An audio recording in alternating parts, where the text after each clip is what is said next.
আচ্ছা আচ্ছা পিছনে যাও একটু পিছনে যাও। স্যার জায়গায় থাকেন, স্যার জায়গায় থাকেন।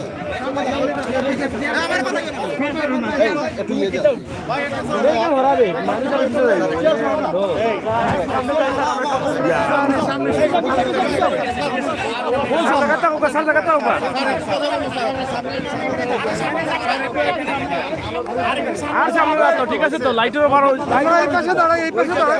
আপনারা এই লাইট ছাড়িয়ে দিলে তো সামনে যান, আরেকটু সামনে। না না সামনে না, এখানে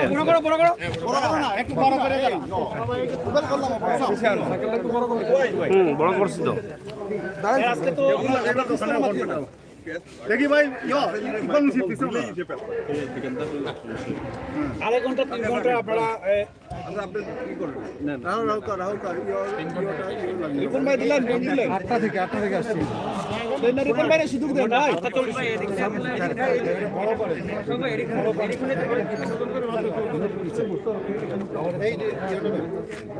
বিক্রম ভাই ফোন ব্যাকপ্যাক কোন ব্যাকপ্যাক বড় কথা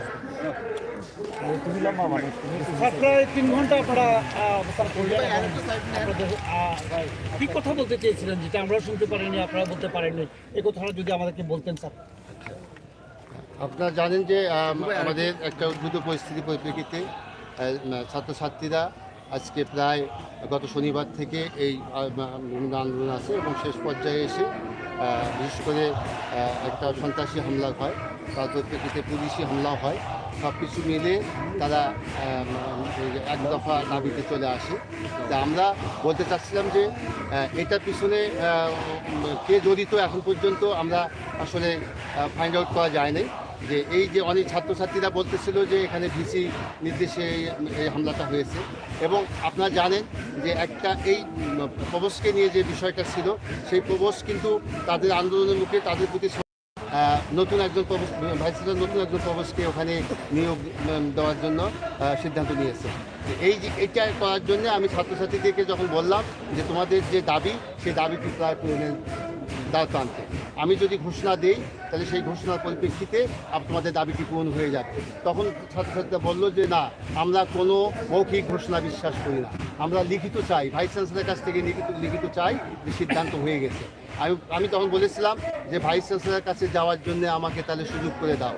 আমি ওই ভাইস চ্যান্সেলরের কাছে গিয়ে শুধু তার কাছ থেকে মানে বর্তমান যে প্রভোস্ট তার পদত্যাগপত্র গ্রহণ করবে এবং নতুন প্রভোস্টকে তিনি নিয়োগ দেবেন, সেই কাগজটি তোমাদের কাছে আমি এনে দেবো। সেই সুযোগটা যদি তোমরা আমাকে ভাইস চ্যান্সেলরের কাছে যেতে দাও, কারণ আমার সেই অথরিটি নাই যে আমি তোমাদেরকে লিখিতে দেবো। তখন অনেক রিকোয়েস্ট করার পর ছাত্রীরা কিন্তু আমাকে যাওয়ার জন্য সেই সুযোগটা করে দিয়েছিল। কিন্তু আপনারা জানেন সবাই, আমি কিন্তু তালাটা খোলার প্রাককালেই সেই যে সন্ত্রাসী ঘটনাটা সেটা ঘটে। আমি এই ঘটনায় মর্মাহত, মানসিকভাবে প্রচণ্ড বিধ্বস্ত যে এইটি ঘটার কথা ছিল না। একটি সমস্যা যখন সমাধানের দ্বার প্রান্তে, সেটি আর সমাধান হয়নি।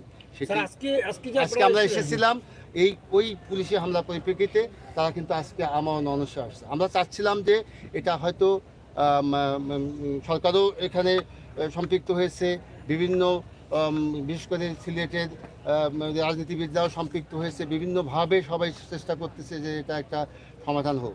আমরা চাচ্ছি যে যেই দোষী হোক, ভাইস চ্যান্সেলর যদি অর্ডার দিয়ে থাকে সেটা প্রমাণ হোক, সেটা যে মহামান্যর কাছে তারা খোলাছিড়ি দিয়েছে, আমরাও দাবি জানাচ্ছি এখান থেকে মহামান্য উচ্চতর কোনো তদন্ত কমিটির মাধ্যমে সেটা তদন্ত করে ভাইস চ্যান্সেলর হোক, ট্রেজারার হোক, পরিচালক ছাত্রবদ্ধ নির্দেশনা হোক, প্রক্টর হোক, যেই হোক, যার নির্দেশে এই ঘটনাটা ঘটেছে তাকে সেই দায়িত্বটা নিতে হবে।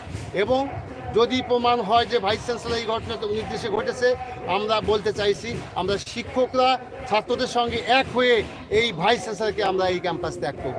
আমরা এই সুযোগটা চেয়েছি, আইনের প্রতি আমরা শ্রদ্ধাশীল, আইনের জায়গাটা সুদৃঢ় করার জন্য, এবং আইনের যে বিষয়টা সেই সময়টুকু আমরা চেয়েছি তাদের কাছে।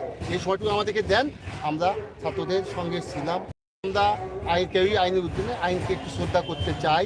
তারপরেও আমরা আপিল জানাচ্ছি যে সরকার আছে, তারপরে প্রশাসন আছে, সবাই মিলে এবং আমরাও আমাদের জায়গা থেকে চেষ্টা করবো এই সমস্যার সমাধান হোক, সুন্দরভাবে হোক, দীর্ঘমেয়াদী সমাধান হোক।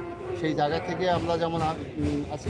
আর আমরা অত্যন্ত দুশ্চিন্তাগ্রস্ত, আমাদের ছাত্রছাত্রীরা আমার অনস্য আছে, এখানে সারা রাত কাটাবে।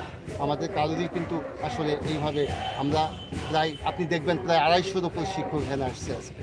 হ্যাঁ, এতগুলো শিক্ষক কষ্ট জায়গা তৈরি না হলে এভাবে আসে না।